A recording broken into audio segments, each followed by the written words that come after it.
The head of a Russian mercenary group breaking with Russia's official line about the fighting happening in Ukraine right now. Yevgeny Prigozhin is saying that Russia's goal of demilitarizing Ukraine has backfired and that he has lost about 20,000 troops in the fighting in Bakhmut. This also comes as President Biden announced at the G7 that Ukrainian fighter pilots will soon begin learning to fly the American-made F-16 fighter jets. Joining us this morning, Paul Rieckhoff, national security and political analyst and U.S. Army veteran. Paul, good morning to you. Let's start with the Wagner Group. I'm trying to make hay and sense of all of the different bits of information that's coming out of this group. What's your read on their status right now and the status of the battle? They're unpredictable in the way that mercenaries are uniquely unpredictable. They're hired guns, Marnie, and they've put together a force that fights and kills and dies for money. They're scraping the bottom of the barrel sometimes in Russian society to include criminals in their forces. And they're really, a significant factor on a modern battlefield, not just in the fight for Ukraine, but around the world now. So private contractors, hired guns, mercenaries are involved in a lot of major conflicts. And this is maybe the most high-profile one we've seen, at least in the last decade or so. And the Wagner Group is killing Ukrainians, but it's also a real challenge for Putin. It sounds like sometimes they're on his side, sometimes they're holding him hostage, and it's another unpredictable part of this. But if you're Zelensky on the other side, they're the bad guys. They're the opposition. They're part of the group that's trying to occupy your country and kill your people, and they're going to fight back. But I think it also cuts the complexity of what we're likely to see, not just politically, but militarily, in what could be a very messy battlefield in the next couple of weeks. So how significant is this F-16 news in training Ukraine's fighter pilots on these jets? It's huge. I mean, this is the biggest game changer in a series of game changers. You and I have been talking about this for months, and for months, Ukraine's kind of been in a game of mother may I with Joe Biden and the U.S. They ask for one weapon system, then another. This goes back to Stingers and Javelins. It was Abrams tanks. It was Patriot missiles. It was MLRS rocket systems. Now it's F-16s. The next request will probably be for ATACMS, longer-range missile systems. In my view, Ukraine should have gotten a lot more upfront earlier because they'd be in a much better position, would have protected more civilians, and maybe could have turned the tide of the war sooner. But all of NATO and the West is now going to unlock training for F-16s. They could be in the fight as soon as the fall, and I think it'd be a real game changer. What do you make of this drone strike or drone explosion over the Kremlin? It now sounds like Ukrainian special military was involved. President Zelensky says he knew nothing about it. I think it cuts to the core of that element of a lot of messiness, a lot of unpredictable elements at play. And I think it's important to remember that Zelensky, probably won't admit it, even if it was his crew, but he also can't necessarily control everyone.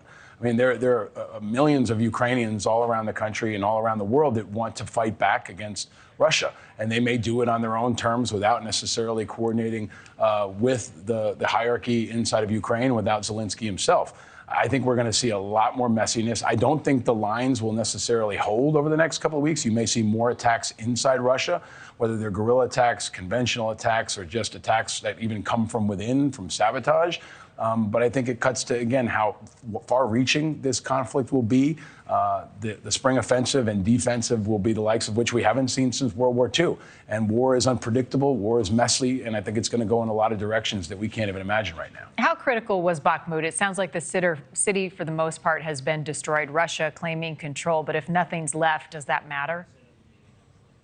It does, because it's been a pivotal holding point. It's where they've been dumping their resources on both sides. And I think we have to remember that, a year ago, everybody thought that Putin would take Kyiv in 2 weeks, and he couldn't even take Bakhmut really over a year. So I think it's a pivotal point in that a lot of weapons were expended, a lot of lives were lost. It was a real test. But it also was a place that sucked resources on both sides, and especially on the Russian side. I think we have to realize that Russia's lost a significant percentage of its military. Here in the U.S., folks may say, we're spending too much money. We spent only about 5% of our defense budget, and we've taken out roughly half of the Russian military capacity. I think anybody would have taken that in the Cold War. But now to do that without losing American lives is significant. And a place like Bakhmut has been a real suck for the Russian military in terms of resources, people, and assets. Paul, Biden's pick for the chairman of the Joint Chiefs of Staff, C.Q. Brown, what do we know about him? I'm a big fan, Marnie. I was actually with him a few weeks ago at Columbia University. He was meeting with young veterans and spoke to a group there. I think he's incredibly impressive. He's very inspiring. He's a humble guy that I think can really connect with the American public in a way that maybe we haven't seen before. He's a fighter pilot. He's one of the few African-American fighter pilots in his unit. And I was just really struck by how much time he spends with young people.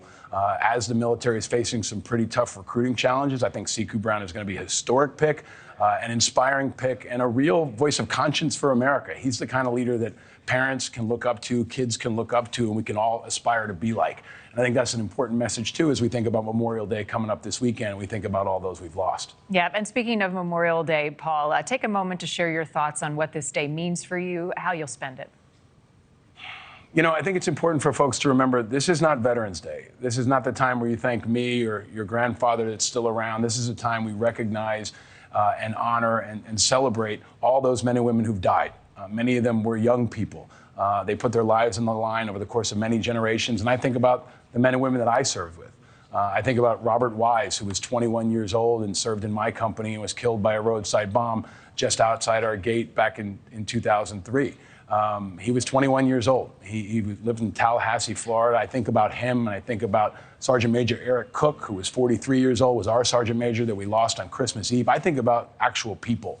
And I encourage people to read about folks from your community. If you don't know someone yourself, even go to the Arlington website and take some time to learn about some of the men and women who've sacrificed on behalf of our country. And I also hope, Marnie, that Memorial Day can be one of those rare times that America actually comes together. We're so divided as a nation. This can be the one time that we all get together and recognize how we've got it pretty good in this country, and that's thanks to many men and women who've died. I share that hope and desire. Paul, as always, thank you. Thank you, Marnie.